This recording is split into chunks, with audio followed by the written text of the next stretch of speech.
कुरुक्षेत्र जिले में आए दिन घट रही चोरी, लूट और मर्डर की घटनाओं से भय का माहौल नजर आने लगा है।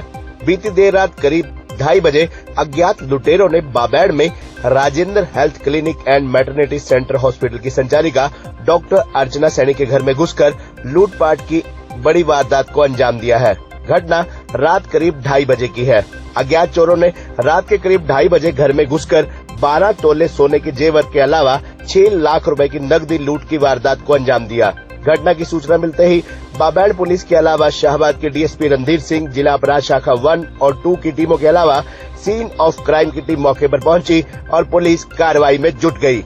आपको बता दें कि लुटेरों द्वारा बाबैड़ में राजेंद्र अस्पताल की संचालिका डॉक्टर अर्चना सैनी के घर में घुसकर घर में रखे 12 तोले सोने के जेवर में 6 लाख रुपए की नकदी लूटने का सनसनीखेज मामला सामने आया है।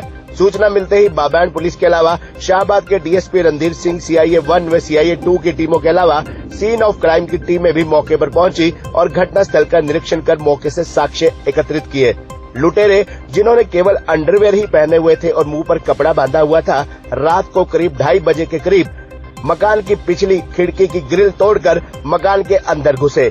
ग्रिल टूटने की आवाज सुनकर मकान में सो रही डॉक्टर अर्चना सैनी और उनकी सास भी उठ गई। जब उन्होंने लुटेरों से पूछा कि आप कौन हैं, तो लुटेरों ने उन्हें धमकी दी कि आप चुपचाप बेड पर ही लेटे रहे, अन्यथा वे उन्हें मार देंगे। लुटेरों ने घर के लॉकर की चाबी भी मांगी, लेकिन चाबी न मिलने पर लुटेरों ने लॉकर को रोड से तोड़ दिया और लूट की इस बड़ी वारदात को अंजाम देकर मौके से फरार हो गए। मैं अंदर सोई पड़ी थी, मैं और मेरी मम्मी थे बेड पे। तो बेड पे आए हैं, वे 2 जने बाहर घूम रहे थे, 2 जने अंदर स्टोर में थे। जैसे ही मैंने एकदम से आवाज़ सुनी, मैं उठ के मैंने देखा आवाज़, मैंने कहा ये कौन आवाज़ दी, तो कहते अभी यहीं पे सो लेटे रहो, हिलना नहीं है, बिल्कुल भी शोर नहीं मचाना, आवाज़ नहीं देनी, नहीं तो हम मार देंगे, तुम्हें जान से मार देंगे। तो 2 जने फिर और आए, वे सीधे ही हमारे स्टोर रूम में घुस के स्टोर में से उसका लॉकर की चाबी मांगी। चाबी मैंने कहा अंदर ही है उस पर, क्योंकि अलमारी तो खुली पड़ी थी। अलमारी के स्टोर उन्होंने लॉकर की चाबी उन्हें मिली नहीं, वो चाबी अपने आप ही उन्होंने लॉकर खोल के वहाँ से सारा सामान उठा लिया, कुछ उसमें से सारा सामान लेके और चले गए। और दरवाजे इधर उधर के भी सारे खोल के देखे उन्होंने, खिड़कियाँ सारे रूम्स की खिड़कियाँ खोल के देखी।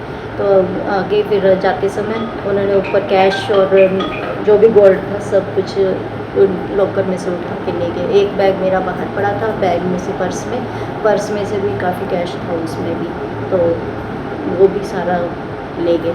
और उसके बाद फिर हमारा कहते तुमने उठना नहीं है, कहीं आवाज़ नहीं करनी, कुछ नहीं करनी। दोनों मोबाइल ले गए, एक मेरे गले की चेन थी वो भी खींच के ले गए, और कैश चूड़ियाँ पूछ रहे थे, चूड़ियाँ तो नहीं, मैंने कहा चूड़ियाँ आपने ले गए हैं, बाहर उसी में ही है जो आप लेके गए उसमें। तो दरवाज़ा बंद करके और फिर चले गए, कहते उठना नहीं। हमें 5-6 लोग थे, ऊपर से उन्होंने कुछ नहीं डाला हुआ था शरीर पे, सिर्फ निकरे थी, कच्चे निकरे थी, जो भी था, क्योंकि लाइट्स ऑन नहीं थी, कुछ अंदाज़ा लग नहीं पाया निकर थी या धोती थी डाल रखी। बिहारी बोल रहे थे जहाँ तक मेरा ख्याल है, और हमारे साथ शुद्ध हिंदी से में बात कर रहे थे। और कैश होगा 6 लाख तक का कैश था और 12 तोले सोना गोल्ड था, उसमें चांदी वगैरह भी थी, कुछ चांदी के सिक्के वगैरह थे, चांदी के कंगन थे, टुकड़े थे। क्या मांग करते थे? पकड़े जाएं, यही है मांग हमारी। सामान और आगे कार्रवाई ना हो, इस तरह की हरकतें ना हो, सख्त पैरा भी होना चाहिए, और पुलिस को चौकन्ने रहना चाहिए, थोड़ा उनको भी घूमते रहना चाहिए, रात को भी ड्यूटीज उनकी होनी भी चाहिए। खबरनामा हरियाणा के लिए बाबैड़ से राजेश शर्मा की रिपोर्ट।